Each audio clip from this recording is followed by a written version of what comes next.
yes.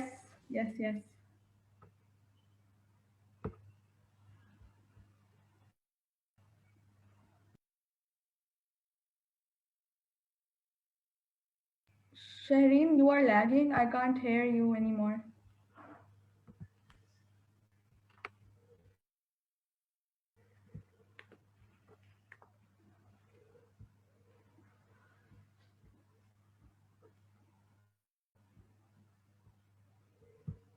Shaheen,